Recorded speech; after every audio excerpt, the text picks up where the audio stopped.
আজকে সব বাংলাদেশি বাজার নিয়ে আসছি, দেখাই আপনাদেরকে। এইগুলো হচ্ছে ধনিয়া পাতা। আমি আজকে একটা ছবি পোস্ট করছিলাম, তো বলছিলেন যে ঘ্রাণ আসে কিনা। এগুলো একদম বাংলাদেশি ধনিয়া পাতা, বাংলাদেশি দোকান থেকে আনছি আমি। পাতাগুলো অনেক সুন্দর, খুব টাটকা। টমেটো নিয়ে আসছি, এটা হচ্ছে সুপার শপ থেকে আনছি, 353 ইয়েন রাখছে। আর ধনিয়া পাতাগুলো হচ্ছে 250 সম্ভবত। আর এই বেগুনটা হচ্ছে ওই দিন দেখছিলাম, তো আজকে নিয়ে আসছি। এই তো জবের বিরতির সময় গেছিলাম, তো তখন নিয়ে আসছি। 432 ইয়েন রাখছে এটা। দুইটা এখানে বেগুন সবুজ কালার, তো প্রথমে নিয়ে আসছি আমি। আর সেদিনকে হচ্ছে এই তো পাট শাকের ভিডিও দিছিলাম, ছবি।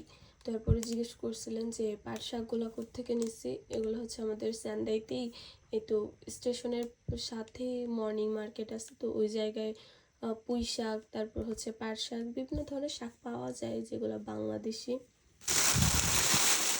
এখান থেকে আমি আনছি 280 ইয়েন, 2 প্যাকেট আনছি।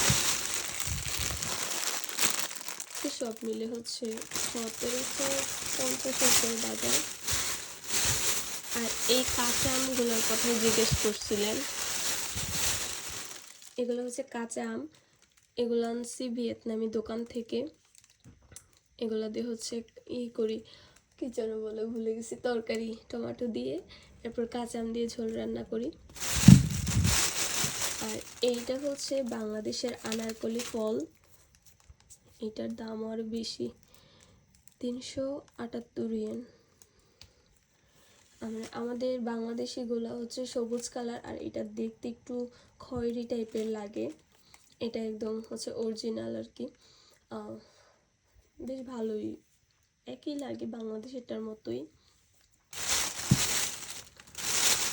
আর হচ্ছে কাঁচা আমের লোকেশনটা জানতে চেয়েছিলেন, ওটা হচ্ছে স্যান্দাইতে, ওদের ওইদিকে আর কি দোকানটা ভিয়েতনামি। তো যারা স্যান্দাইতে আছেন তারা হচ্ছে ভিয়েতনামি দোকান থেকে আনতে পারবেন। আর শাকসবজির জন্য হচ্ছে মর্নিং মার্কেট। আজকে বাজারঘাট সব এখানেই শেষ।